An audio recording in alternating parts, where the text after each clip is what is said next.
6 juin 1944 à l'aube. Après de longs mois de préparation, l'opération Overlord est sur le point de débuter. Les troupes alliées aperçoivent les côtes normandes. C'est le D-Day. Mais dans la nuit précédant le débarquement, les premiers hommes de cette opération titanesque ont déjà posé le pied sur le sol français. Parmi eux, des parachutistes à la mission particulière. Envoyés auprès des maquis de Bretagne, ils doivent encadrer les résistants et attaquer avec eux les arrières de l'ennemi. Ces soldats d'élite appartiennent au fameux SAS, le Special Air Service britannique. Et ils ont une particularité, ils sont français. Ils sont très enthousiastes, bien sûr, se sont engagés dans les SAS pour être les premiers à revenir en France. Ces parachutistes ne combattront donc pas seuls, car la Bretagne est une terre de résistance. Plusieurs maquis s'y sont installés très tôt. Dans le petit village de Saint-Marcel, une ferme accueille de nombreux patriotes. Volontaires et prêts à en découdre, ils attendent depuis des mois le signal de l'insurrection. Parachutistes français et résistants vont alors s'organiser pour déstabiliser l'ennemi. Leurs multiples missions de sabotage auront pour objectif d'empêcher les renforts allemands situés en Bretagne de rejoindre les côtes normandes. Journaliste et historien, j'ai voulu connaître l'histoire de cette opération militaire basée sur une coopération inédite entre parachutistes SAS et résistants bretons. J'ai recueilli des témoignages. C'était des frères, même plus que des frères. On aurait donné tout pour leur faire plaisir. J'ai traversé le temps. Des passionnés d'histoire vivante ont reconstitué pour moi la dureté des combats. Il meurt, il est 1h30 du matin. C'est le premier mort de l'opération Overlord côté français. Il a 28 ans. Avec eux, grâce à eux, j'ai revécu le moment au cours duquel un vent de liberté a soufflé sur la Bretagne. J'ai découvert l'une des batailles les plus tragiques de la libération de la France, un combat sans pitié au cœur de la campagne bretonne. J'ai marché sur les pas de combattants aux destins incroyables, des parachutistes et des patriotes qui, ensemble, ont fondé l'un des lieux emblématiques de la résistance française, le maquis de Saint-Marcel.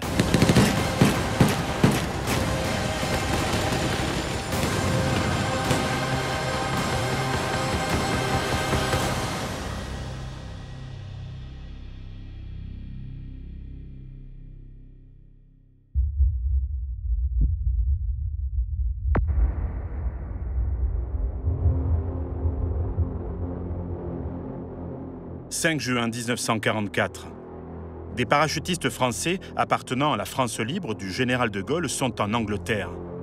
Ils représentent la petite portion de soldats français qui vont participer aux opérations du jour J sous commandement allié. Ils s'apprêtent à monter dans 2 appareils pour être largués au-dessus de la Bretagne. Cette opération peu connue, préliminaire au débarquement des troupes alliées sur les côtes normandes, a été préparée depuis longtemps. Ces parachutistes français sont membres du 2e régiment de chasseurs parachutistes. Ils appartiennent au SAS, le Special Air Service.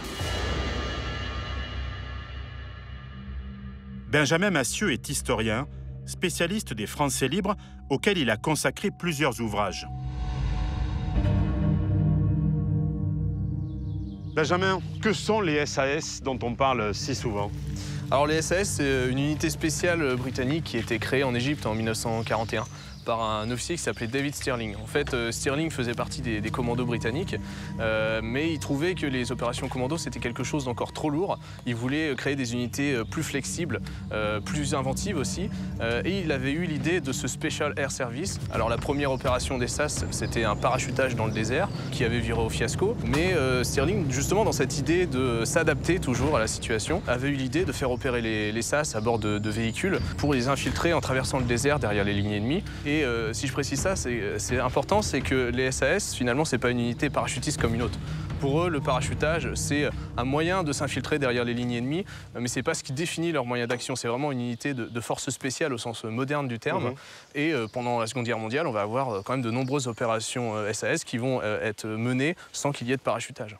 Et est-ce qu'il y a des Français qui intègre ces groupes SAS? Alors justement, au moment où il fonde son unité en Égypte, Stirling va rencontrer le capitaine Berger avec sa compagnie d'infanterie de l'air. Tout de suite, il va comprendre que c'est le genre d'homme dont il a besoin. C'est le genre d'homme qu'il cherche. Donc il va réussir à faire intégrer les Français au SAS. C'est pas un apport minime. À un certain moment, les Français vont représenter 50% du SAS. Quand même. Oui, et avec lui, ils vont mener des opérations en Libye, en Crète, où Berger d'ailleurs va être fait prisonnier. Et suite à la libération de l'Afrique du Nord, eh bien, les SAS, on n'en a plus besoin en Afrique du Nord. On les renvoie en Grande-Bretagne. Et là, le nombre de volontaires va être extrêmement important, si bien qu'on va réussir à former 2 régiments SAS.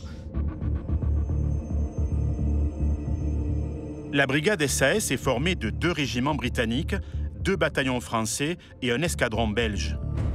Le 4e bataillon, français, est sous les ordres du commandant Bourgoin. Membre des forces françaises libres depuis juin 1940, Pierre Bourgoin a beaucoup combattu en Afrique du Nord. Grièvement blessé lors d'une mission commando en Tunisie en février 1943, il a été amputé du bras droit. Il y gagne son surnom, le Manchot. Pour les parachutistes SAS, l'année 1943 est celle de nombreux stages de formation.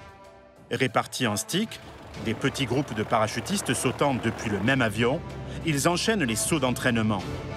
Dans les écoles britanniques, la préparation est intensive. Les Français impressionnent. Notamment le STIC d'un certain Pierre Marienne, qui bat le record du monde de vitesse de saut d'un avion en 7 secondes et demie.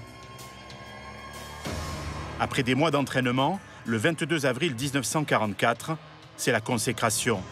Le général Montgomery, commandant en chef des forces terrestres du débarquement, déclare aux hommes du 4e SAS « Français, j'ai la joie de vous dire que vous serez les premiers à engager le combat le jour J. »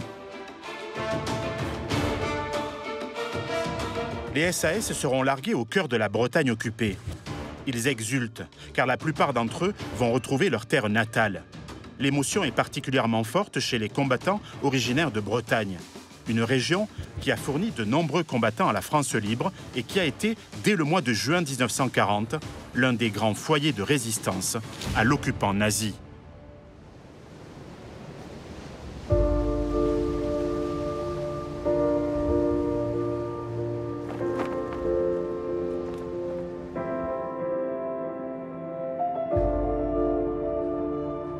Tristan Leroy est le conservateur du musée de la Résistance bretonne. Il est l'un des grands spécialistes du sujet.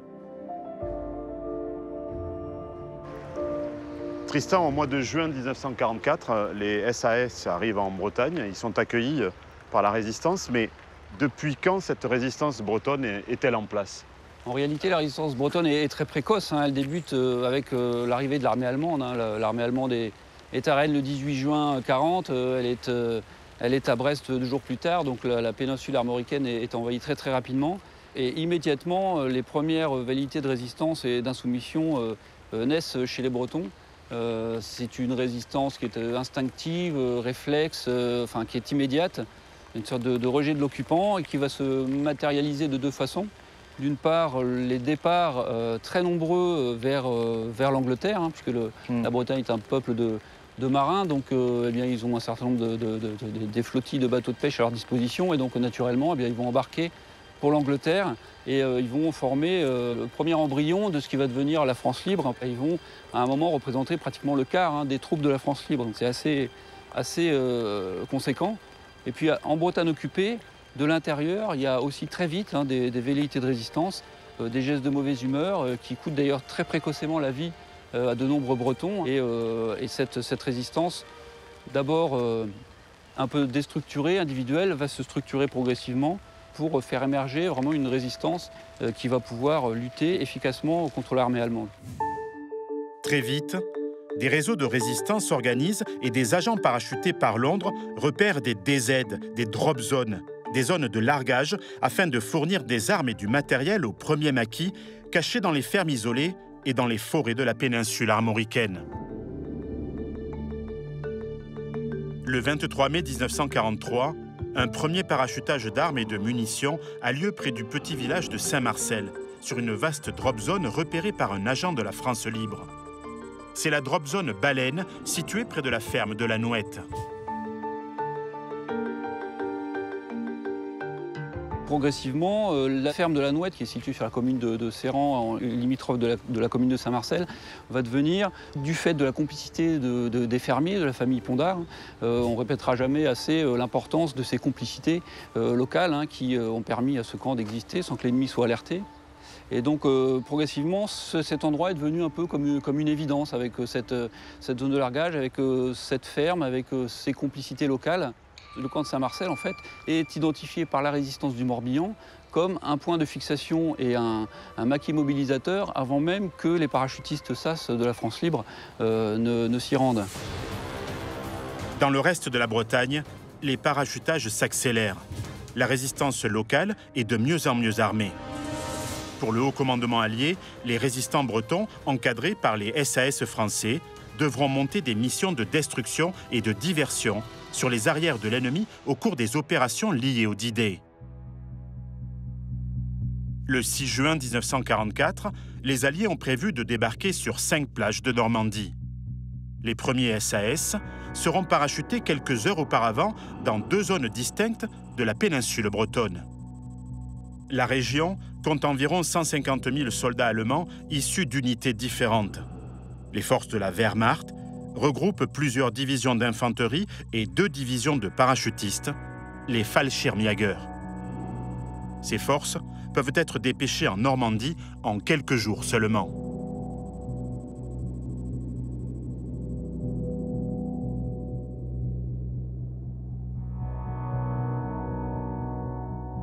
Pour les Alliés, il est primordial de maintenir l'incertitude concernant la zone de débarquement. Les SAS sont donc largués loin des plages normandes, au cœur du territoire occupé. Leurs opérations de sabotage, nom de code Kune Parties, devront empêcher les nombreuses troupes allemandes stationnées en Bretagne de rejoindre le front. Les SAS auront également pour mission d'armer et d'encadrer les nombreux résistants présents dans la région, en créant avec eux de véritables bases militaires clandestines. Le 27 mai 1944, les paras du 4e SAS se réunissent à la base aérienne de Fairford.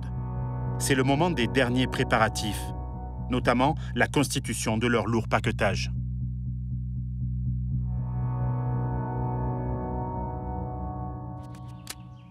Benjamin, est-ce que ces SAS adoptent un matériel particulier, un armement particulier?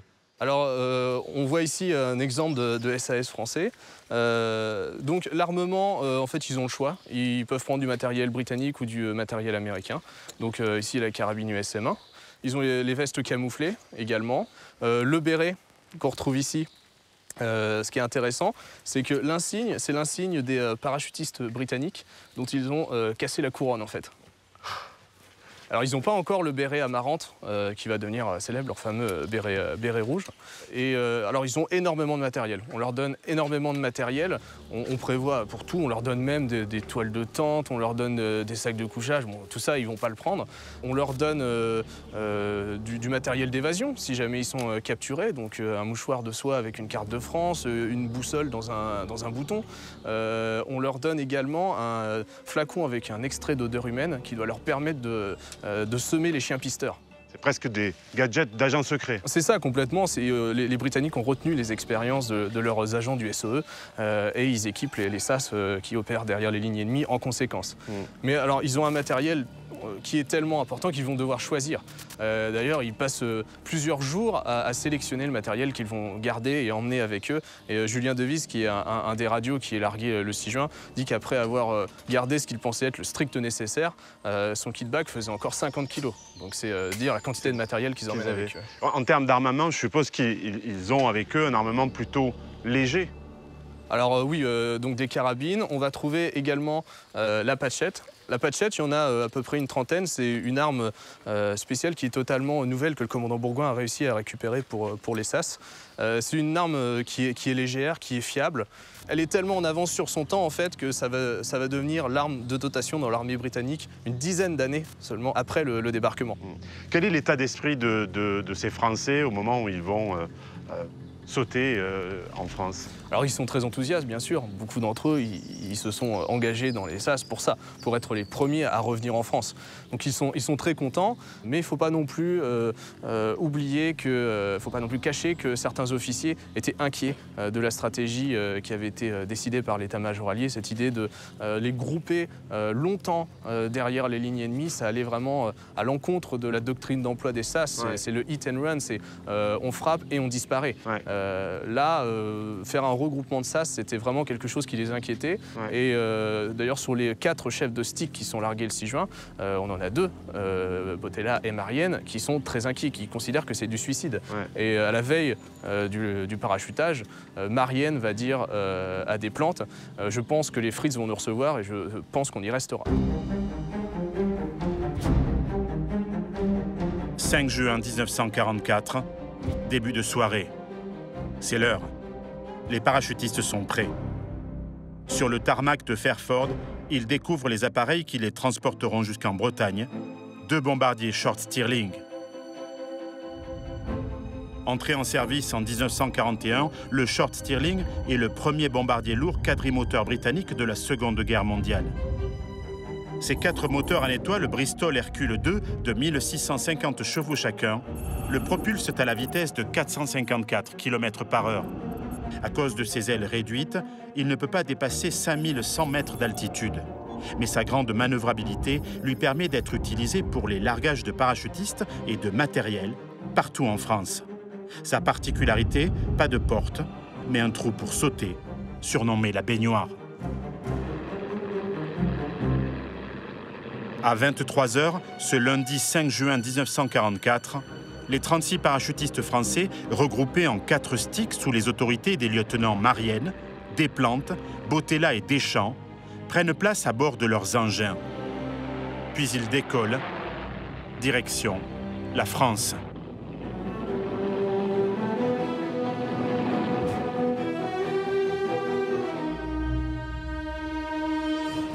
Les 2 bombardiers suivront le même itinéraire à quelques minutes d'intervalle. 2 sticks seront parachutés au sud de la Bretagne, à proximité de la ville de Plumelec, pour créer une base nommée Dingson. Les 2 autres sticks seront parachutés à côté du village de Callac, pour créer une deuxième base, Sam West.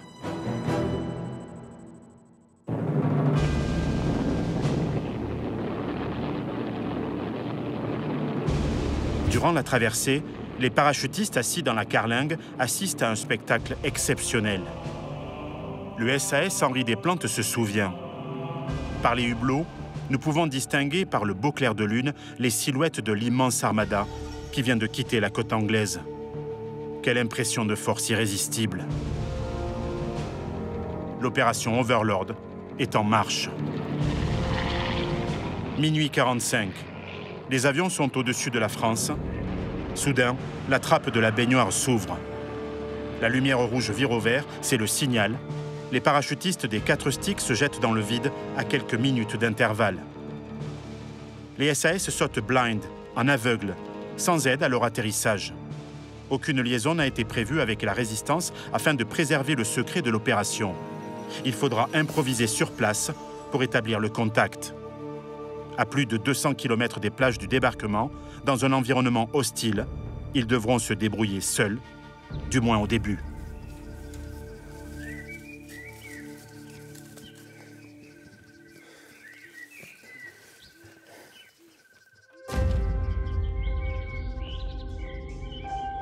C'est ici, au centre de la Bretagne, entre les landes et les forêts, que la libération de la France débute. Si ce territoire est sauvage, les centres urbains sont occupés par les Allemands et l'atterrissage des SAS français ne va pas se passer comme prévu.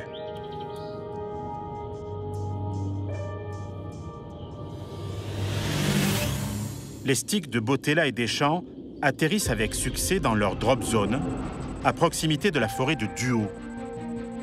À 80 km de là, l'atterrissage du stick de Desplantes a lieu au nord de la drop zone prévue. Mais celui de Marienne atterrit à 2 km de la zone prévue, au hameau Le Halligen, à proximité du poste de guet allemand de Plumelec.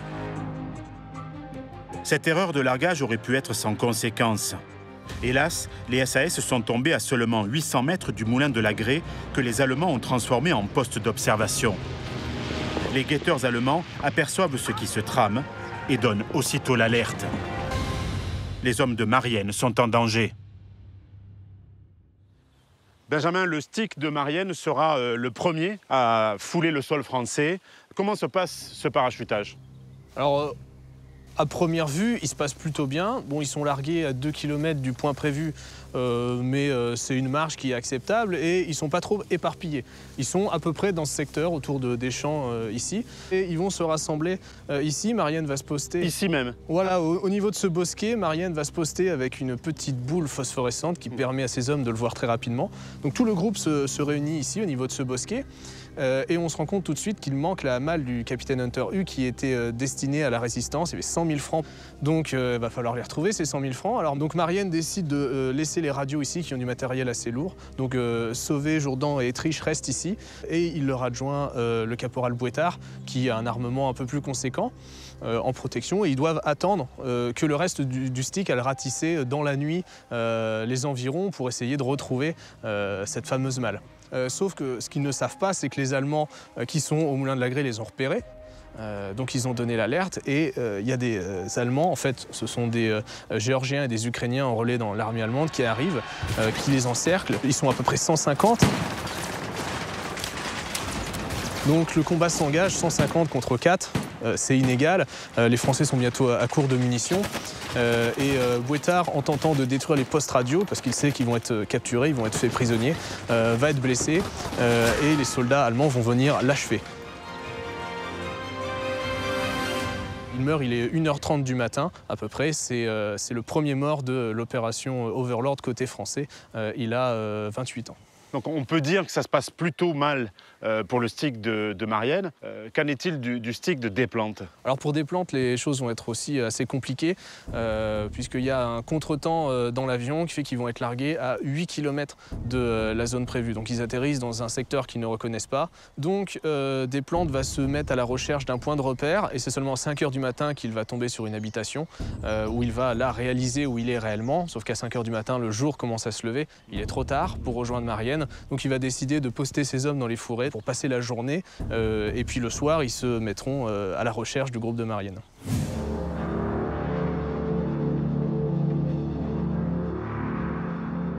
À environ 80 km de là, les sticks Bottella et Deschamps, largués avec beaucoup plus de précision, se regroupent rapidement. Ils s'installent, comme prévu, dans la forêt de Duhaut. Tandis que le jour se lève, le lieutenant Bottella prend contact par radio avec Londres pour annoncer la réussite de l'opération et la mise en place de la base Sam West. Mais, perdus en territoire ennemi, les sticks de Marienne et Desplante ont du mal à faire leur jonction. Au même moment, après le succès du débarquement, les troupes alliées sont accrochées sur les côtes de Normandie. Caen n'est pas tombé. La tête de pont demeure fragile et les Allemands, d'abord surpris, ne vont pas tarder à réagir. La grande bataille de Normandie débute. Les SAS français et la résistance auront un rôle à jouer, mais il faut faire vite. Les rescapés du stick de Marienne se sont éloignés de la zone dangereuse et ont trouvé refuge dans une bergerie. Mais pour pouvoir poursuivre leur mission, ils doivent absolument retrouver le stick de Desplante. Par chance, la famille Gillet, chez qui ils sont réfugiés, les met en relation avec Eugène Morizur, un résistant FFI breton qui va les guider. Grâce à l'aide des soutiens locaux, les deux sticks parviennent enfin à se réunir au pont de Kergonan, le point de regroupement initial. Le soulèvement de la Bretagne commence. Après l'annonce du débarquement par message codé sur l'antenne de la BBC, le colonel Maurice, responsable des FFI du Morbihan, a aussitôt rejoint Saint-Marcel.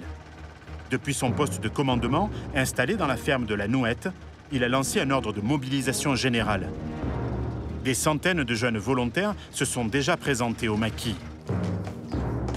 Ce 7 juin 1944, les parachutistes SAS des sticks Marienne et Desplante parviennent enfin au maquis de Saint-Marcel. Pour la première fois, des parachutistes des forces françaises libres vont opérer la jonction avec les forces françaises de l'intérieur. À Saint-Marcel, il y a déjà des centaines de volontaires et une partie du matériel parachuté par les Britanniques depuis 1943. Tout le monde est prêt pour lancer la guerre de libération. L'ambiance est presque festive.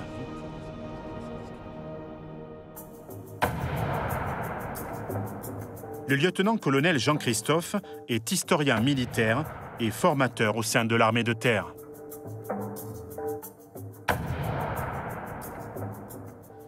Les SAS français ont dû avoir une sacrée surprise, non, en découvrant le camp de Saint-Marcel? Ah, effectivement, en fait, ils ne s'attendaient pas à tomber sur une base déjà organisée par la résistance du Morbihan, profitant en plus d'une drop zone qui était déjà reconnue depuis plus d'1 an et qui permettait d'être en fait prêt pour les parachutages à venir. Et quelle est justement la suite des opérations pour les SAS qui sont ici à Saint-Marcel? Et bien donc l'opération Dingson des SAS va s'établir ici à Saint-Marcel et donc profiter du maquis déjà établi du PC du Morbihan pour établir sa base ici. Et à Sam-Ouest? À Sam-Ouest, ça se passe déjà très bien. Dès le 6 juin soir, la résistance fait la jonction donc, avec les deux sticks Botella et Deschamps de Sam-Ouest. Et eux, donc, ils établissent la base dans les forêts du Haut dès le début, pareil. À l'identique, mais un peu moins énorme qu'ici, un peu plus discret. Et il y a des SAS aussi dans le reste de la Bretagne. Ça se passe comment pour eux? Quelles sont leurs missions? Alors ça, c'est les opérations Kuhne Parties. C'est le deuxième volet d'opération.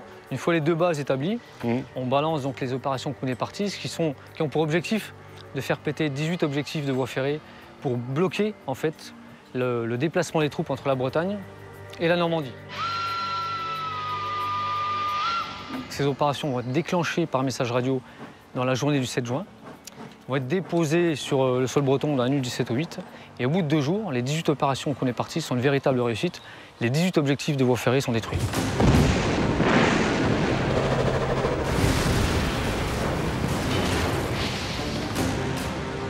Sur la côte normande, 326 000 soldats ont déjà débarqué en quelques jours, accompagnés de plusieurs milliers de véhicules.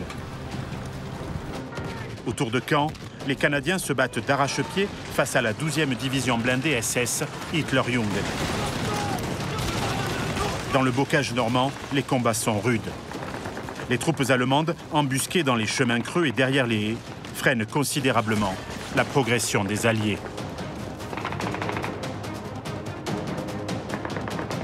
Dans la nuit du 9 au 10 juin, 116 nouveaux SAS sont parachutés sur Sam-Ouest. L'augmentation soudaine de l'activité dans la région alerte les Allemands qui envoient une patrouille dans la forêt de Duhaut. Les parachutistes sont repérés. Le 12 juin au matin, 3 camions de troupes, soit une soixantaine d'hommes, attaquent la base Sam-Ouest. Les Allemands s'attendaient à un combat contre des terroristes. Ils se trompaient. Ils font douloureusement connaissance avec les parachutistes SAS. Mais avec l'arrivée des renforts, les Français ne peuvent plus tenir et décident de se disperser. Le 13 juin, la base Sam-Ouest est abandonnée.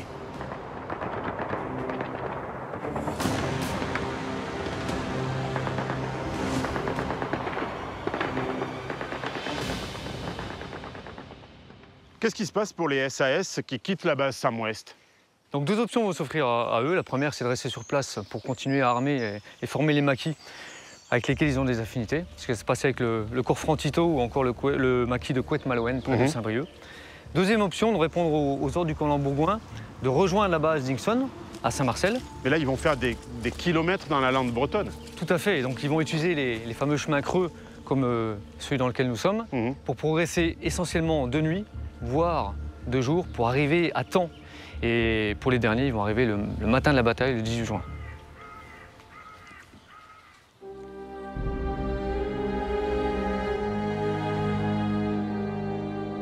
Jour après jour, la base de Dingson prend de l'ampleur. De nouveaux parachutistes arrivent et les résistants, eux aussi, affluent de tout le Morbihan.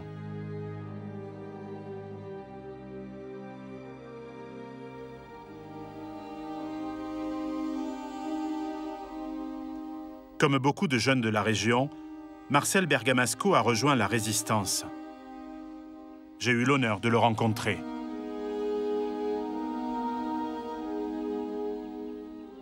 Marcel, vous avez 17 ans. Voilà, oui. Et vous arrivez au maquis de Saint-Marcel. Et j'arrive au maquis. Alors, j'arrive au maquis. Le premier type que je vois, un copain d'école qui était de garde, Travers, Maurice. Vous étiez en famille, d'une certaine Ah, manière. exactement. Ah, ben là, au maquis, on est tous frères et sœurs. Hein. Donc vous êtes arrivé ici, à la Nouette, où nous nous trouvons aujourd'hui. Quelle est l'ambiance ici, au maquis de Saint-Marcel? Qu'est-ce qui se passe? Comment vous décriez? C'est la Quel grande souvenir liberté, vous c'est avez? la grande liberté, la joie, quoi. Hein. Ah ben oui, hein. On se voit complètement libre.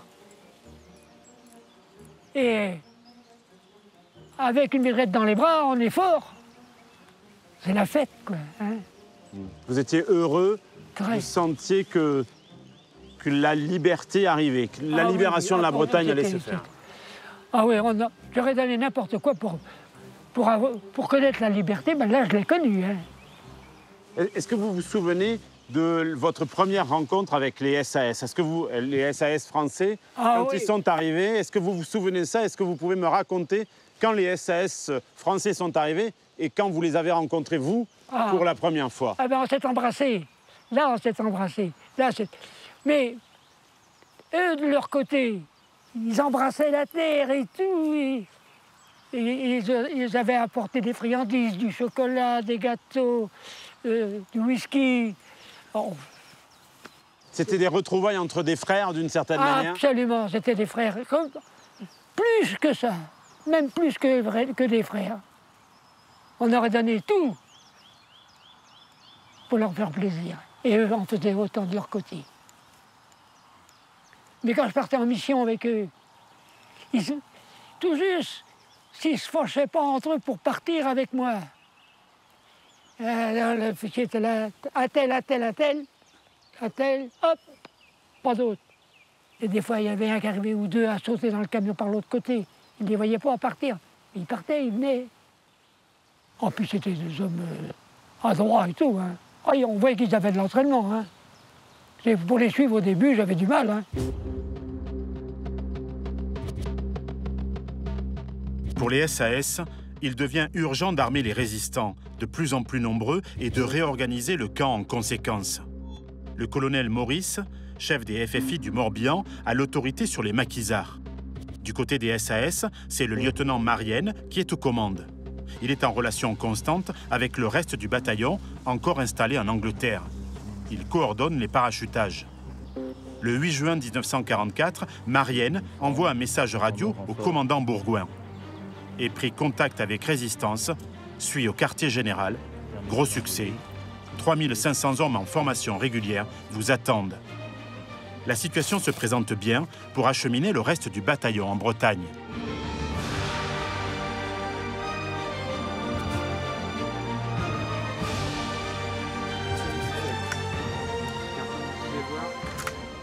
Le matin du 11 juin, la BBC diffuse un message qui pour moi est assez énigmatique, qui dit « Le manchot a sauté d'un bond ». Qu'est-ce que ça signifie? Alors ça signifie que le commandant Bourgoin, chef du 4e bataillon SAS, qui est manchot du bras droit, a sauté dans la nuit du 10 au 11 juin sur la drop zone Baleine.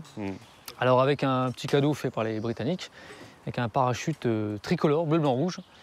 Et arrivé au sol, il est effaré de l'ambiance festive type kermesse qui règne à son arrivée.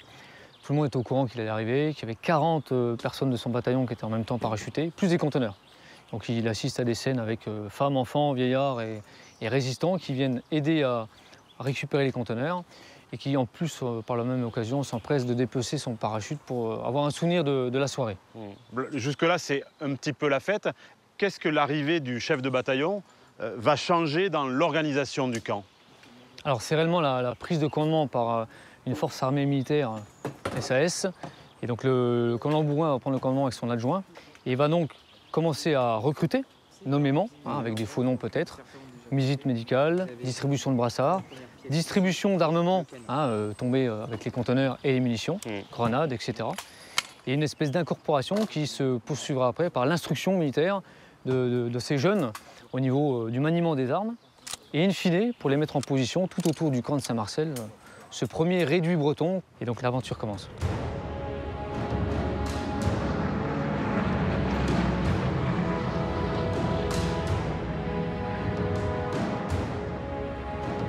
Dans la nuit du 13 au 14 juin 1944, 750 containers environ sont parachutés. À l'intérieur, armes, munitions, barils d'essence, farine pour faire le pain, médicaments et instruments chirurgicaux. Les équipes de ramassage, aidées des paysans locaux, s'activent pour récupérer les conteneurs éparpillés sur le terrain et dans les bois. Dans la nuit, sans lumière et sans bruit, le travail est difficile. Il dure souvent jusqu'à l'aube. Ce matériel permet en théorie d'armer 3000 à 4000 hommes. Le SAS Hoffmann indique « Reçu par parachute des armes et munitions pour équiper à peu près tout le monde. Ça va faire une sacrée armada. »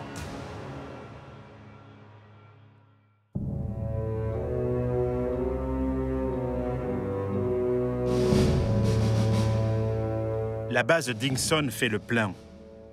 Si certains résistants passent juste pour récupérer des armes, d'autres restent. Les paysans aussi affluent dans ce qui est devenu un véritable village, doté d'un abattoir, d'une boucherie, de plusieurs boulangeries, d'un parc automobile et d'un service sanitaire. Les locaux lui donnent un surnom, la Petite France.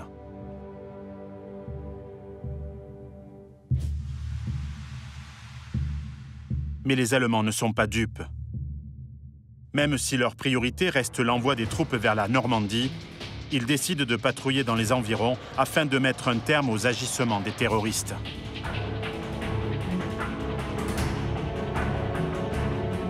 Autour du maquis de Saint-Marcel, les troupes allemandes sont réparties inégalement.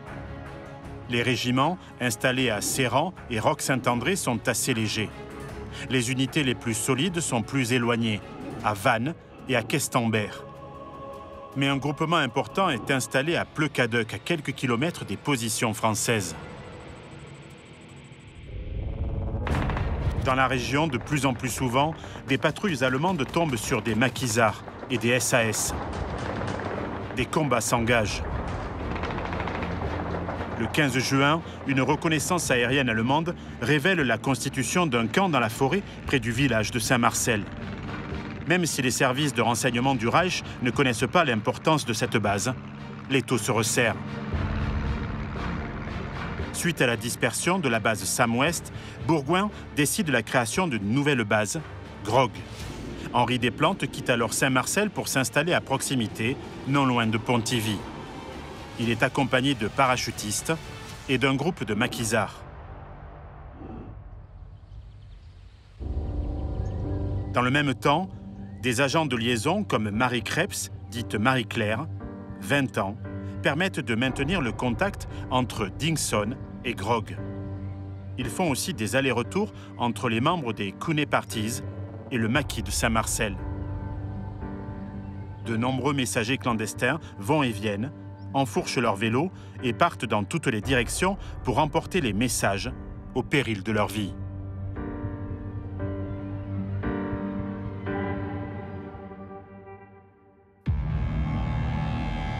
Partout en Bretagne, les opérations de sabotage et d'embuscade battent leur plein. Des résistants locaux prennent part à certaines missions, empêchant de nombreux trains de rallier la Normandie. Dans la nuit du 17 juin, tous les yeux sont rivés vers le ciel. Le spectacle est incroyable. 4 jeeps, soutenus chacune par 4 parachutes, se balancent dans les airs. Ce sont des jeeps un peu particulières. En 1942, David Stirling, le créateur des SAS, a confectionné à partir d'une Jeep Willys classique la Jeep SAS, adaptée aux besoins de ses forces spéciales. Pour laisser un maximum de place au matériel, l'équipage est réduit à 2 hommes, 3 s'il comprend un navigateur. De nombreux jerrycans ont été rajoutés pour augmenter l'autonomie en essence. Un condensateur et un filtre à sable permettent au moteur de résister aux climats les plus chauds. Un compas solaire est fixé sur le capot. Le véhicule est surtout lourdement armé, avec notamment des mitrailleuses d'aviation type Vickers 303K à grande cadence de tir. Jean-Christophe, c'est assez insensé. Les Britanniques ont décidé de parachuter des jeeps ici en Bretagne. Oui, alors c'est assez insensé dans le sens que c'est même la première fois en Europe occupée, même la première fois tout court, que des jeeps sont parachutés sous voile dans la nuit du 17 au 18 juin. à la fois ici à Saint-Marcel et sur une autre base de SAS britannique en France occupée. Voilà. Je suppose que ces jeeps étaient préparés justement pour être parachutés. Tout à fait. Alors, en temps normal, les jeeps arrivaient en sein de planeur, tout simplement. Hein. Donc, ils étaient déjà spécifiquement préparés. Mais là, suite au fait qu'on avait 4 énormes parachutes derrière, on a dû les préparer de manière encore plus spécifique avec un volant démontable. Des pare-chocs coupés, de fait que les suspentes des parachutes ne s'embrellent pas dans tout ce qui pourrait accrocher. En plus de la façon dont elles sont préparées, donc elles sont équipées à la mode SAS. Donc ils s'inspirent pour ça bien sûr de l'expérience qu'ils ont eue en Libye dès juillet 1942 avec les fameux jeeps SAS de Stirling. Donc surarmés, hein, on pourrait dire armés comme un porte-avions, son expression, avec des jumelages et une 3e Vickers qui était une mitrailleuse d'aviation de la Première Guerre mondiale, qui tirait donc 1200 coups minute. D'accord. Donc ça faisait une puissance de feu phénoménale pour justement frapper fort et se retirer très rapidement grâce à la Jeep. Donc double réservoir pour doubler l'autonomie, beaucoup d'armement. Et puis ils étaient capables d'emmener un équipage de 3 personnes harnachés là aussi comme un porte-avions avec le pactage, armes et bagages, les rations, de manière à pouvoir aller loin et durer longtemps.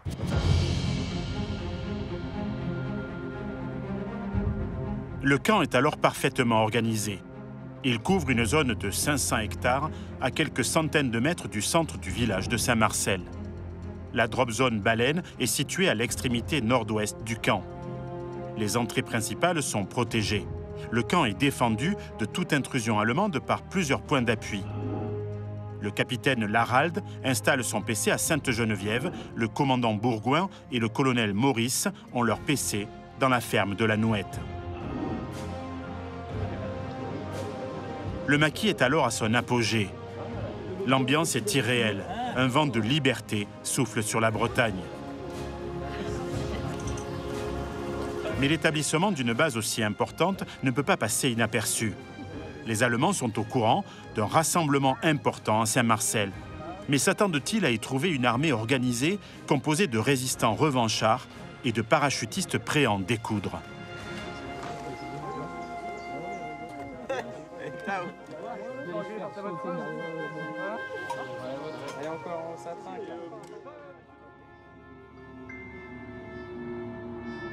Dans la nuit du 17 au 18 juin, environ 3000 hommes dorment entassés au maquis de Saint-Marcel.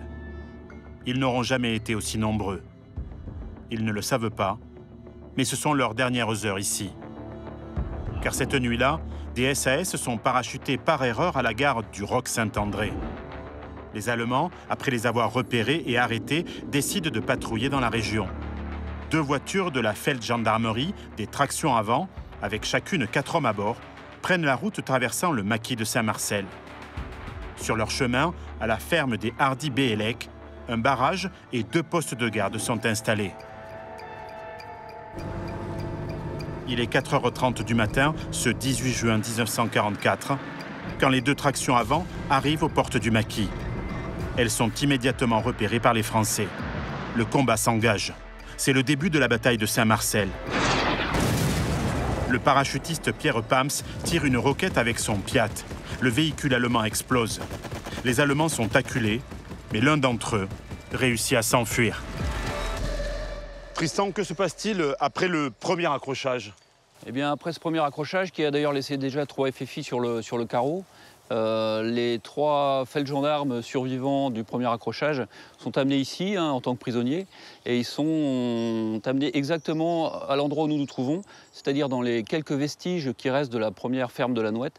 Et puis évidemment c'est le branle-bas de combat, il y a une messe qui est dite dans la prairie voisine, où l'abbé Guillodeau d'ailleurs donne comme mot d'ordre ne pas parler de vengeance mais de revanche, donc ça donne un petit peu l'état d'esprit des maquisards à l'aube de la bataille. Et puis tout de suite évidemment chacun rejoint son poste de combat et s'apprête à affronter l'assaut allemand. C'est ça, il y a une véritable réaction des maquisards qui sentent bien à ce moment-là que l'heure de la bataille a sonné. Je pense qu'il y a une prise de conscience effectivement que l'heure est grave, que voilà, ça y est, c'est le moment qu'ils attendent depuis très longtemps, c'est-à-dire le moment de prendre les armes et de lutter à visage découvert. Donc chacun se mobilise, chacun rejoint son poste de combat, les parachutistes sont là pour encadrer, donner des consignes, de faire en sorte que chacun soit bien à sa place, et puis on attend l'assaut allemand. Vers 8h15, 2 camions de transport de troupes comprenant 300 Fallschirmjäger, les parachutistes allemands, arrivent au village de Saint-Marcel. Les premiers éléments attaquent au sud de la ferme du Bois-Joli, défendue par un poste de FFI. Une fusillade éclate. Près de Sainte-Geneviève, l'alerte est donnée, au beau milieu de la messe. Répartis en plusieurs petits groupes, les parachutistes et les FFI gagnent rapidement leur poste. Ils ouvrent aussitôt le feu sur les patrouilles allemandes qui avancent dans les champs de blé en direction du Bois-Joli. Les Allemands sont d'abord surpris, mais nombreux et mieux armés, ils font de sacrés dégâts, notamment chez les maquisards. Les SAS, bien entraînés, montrent plus de sang-froid. Ils attendent le bon moment pour tirer et font souvent mouche, notamment à l'aide de leur fusil mitrailleur Bren. Cette arme, très appréciée des combattants, sera produite de 1937 à 1958 sous 14 versions différentes dans le monde. Elle est facilement reconnaissable grâce à son chargeur courbé s'introduisant sur la partie supérieure du boîtier culasse. La version MK1, utilisée par les parachutistes SAS, pèse 11,25 kg, chargée avec des munitions de 7,7 mm. Sa cadence de tir théorique est de 500 coups par minute, une arme précise et très fiable.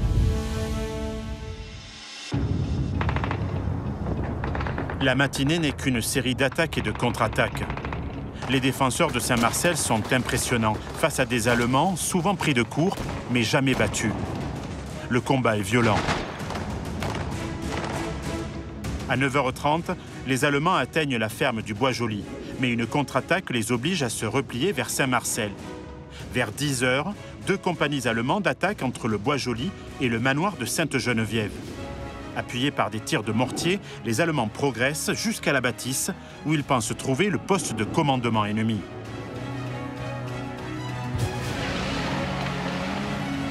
C'est alors qu'entre en jeu le lieutenant Marienne.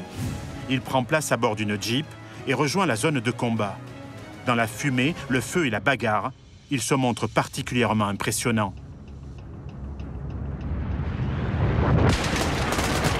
Il tire, s'abrite, se déplace, donne des ordres et remonte le moral des troupes. Les Allemands tirent depuis le clocher de l'église de Saint-Marcel où se sont installés des tireurs d'élite. Marienne est blessée à la tête. Le combat est rude.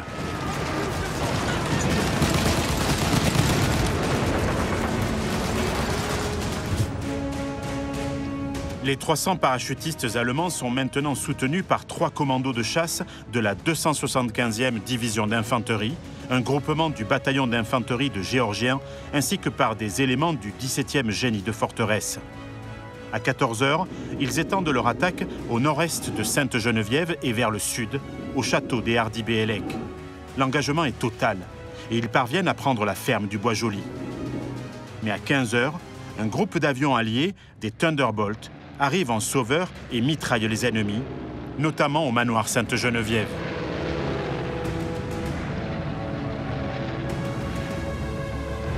Malheureusement, le répit est de courte durée. À peine les avions alliés repartis, les Allemands lancent une nouvelle offensive. Ils attaquent à nouveau et sont à quelques mètres des maquisards qui résistent à la grenade. Marienne décide de contourner l'ennemi. Debout sur sa Jeep, il est à la manœuvre d'une violente contre-attaque. Le visage noirci par la fumée et éclairé par la lueur des combats, la tête entourée d'un bandeau blanc rougi par le sang, il est imposant. Le secteur de Saint-Marcel est en feu. Les Allemands attaquent partout et bientôt, ils encercleront le maquis. Il est temps de prendre une décision.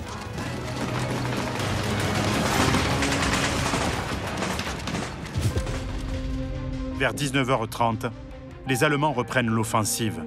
Ils s'approchent du château des Hardy-Bellec pour contourner le maquis par le sud. De nouveaux renforts débutent l'encerclement du camp de Saint-Marcel par le nord. Seul le côté ouest est donc encore libre. La nuit commence à tomber sur le maquis et la situation se complique. Dans l'obscurité, les résistants tirent sur tout ce qui bouge et les munitions commencent à manquer. Les Allemands, eux, continuent de progresser. Finalement, l'abandon de la base est décidé. À 20h, le décrochage commence. Les hommes quittent le maquis à pied pour la plupart. Les derniers font exploser le stock d'armes et de matériel qui n'a pu être évacué.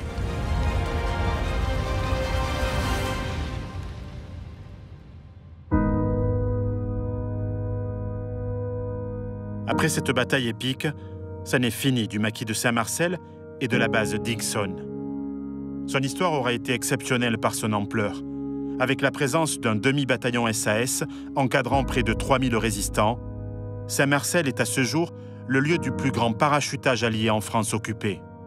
À la suite de la bataille, la majorité des résistants regagnent leur village et leurs familles. De leur côté, les SAS marchent pendant des heures. Certains sont blessés, tous sont épuisés. Dans l'obscurité, nombre d'entre eux s'égarent à travers les bois et les landes. Le 19 juin au matin, la plupart des SAS et quelques maquisards se rassemblent enfin au château de Callac. C'est ici que le commandant Bourgoin décide de confier au lieutenant Marienne la partie orientale du Morbihan. Le lieutenant Desplantes poursuivra les opérations dans la partie occidentale depuis la base Grog. Le but, poursuivre la formation des groupes de résistants, assurer la suite des missions de sabotage, réceptionner d'autres parachutages afin d'organiser les maquis en prévision du moment de la jonction avec les Alliés. Mais la mission ne va pas être facile, car les Allemands se lancent dans une véritable chasse à l'homme. Dès le 19 juin, à la ferme des Hardy Bélec, ils massacrent des civils, dont un adolescent.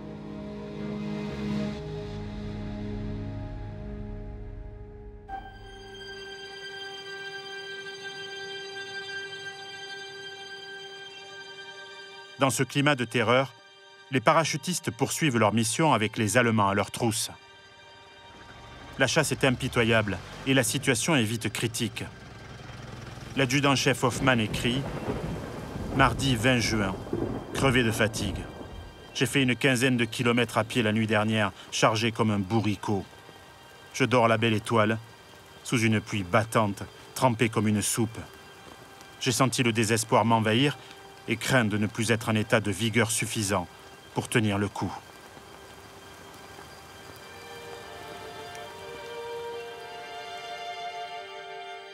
Les parachutistes craignent pour leur sécurité. Ils se réfugient dans les fermes, se cachent dans les bois. Ils sont seuls. Certains clichés de cette période terrible sont parvenus jusqu'à nous. Des images exceptionnelles. Les visages sont marqués. Ce sont des regards d'hommes qui ont vu la mort de près. Marienne et une vingtaine de ses hommes doivent changer de cache constamment. Ils se réfugient à Plumelec, dans une ferme située au hameau de Kiruel. Le 12 juillet à l'aube, les hommes endormis sont surpris dans leur refuge par un groupe d'agents de l'Abwehr, les services de renseignement allemands, comprenant plusieurs Français. Le lion de Saint-Marcel est froidement abattu sur place, avec 6 autres parachutistes, 8 résistants et 3 habitants locaux.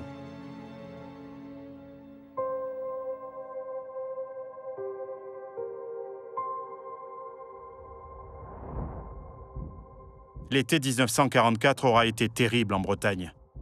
Parachutistes, résistants et de nombreux civils bretons ont été exécutés froidement par les troupes du Reich. L'arrivée des Alliés va mettre fin au calvaire. Le 1er août 1944, le général Patton, commandant de la 3e armée américaine, lance ses troupes en Bretagne. Le 3 août, l'ordre d'insurrection générale est donné. Près de 10 000 FFI bretons prennent alors les armes. Si l'action des SAS français n'a pas été un franc succès, leur pugnacité, leur courage et leur qualité de combattants, parfaitement résumés dans leur célèbre devise « Qui ose gagne », ont marqué les esprits et inspiré bien des résistants bretons. Nombre d'entre eux vont s'engager dans les forces françaises et poursuivre la lutte pour la libération de la France et de l'Europe. Bien des combats les attendent encore, car en ce mois d'août 1944, la Seconde Guerre mondiale est bien loin d'être terminée.